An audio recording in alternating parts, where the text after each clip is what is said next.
আসসালামু আলাইকুম। আজকে আমি আপনাদেরকে দেখাবো কিবোর্ডের শর্টকাট কি ব্যবহার করে কিভাবে একটি নিউ ফোল্ডার ইজিলি ওপেন করা যায়।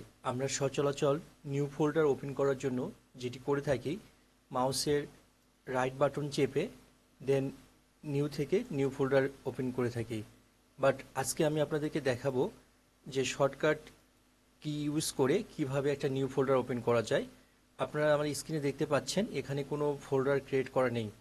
এখন আমি যেটা করব যে জাস্ট কিবোর্ডে কি চেপে আমি একটা ফোল্ডার ক্রিয়েট করে দেখাবো আপনাদেরকে।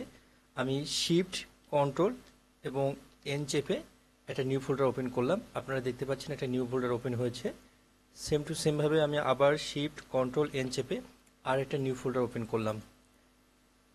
ঠিক এইভাবে আপনারা নিউ ফোল্ডার ওপেন করতে পারেন easily. Thank you so much.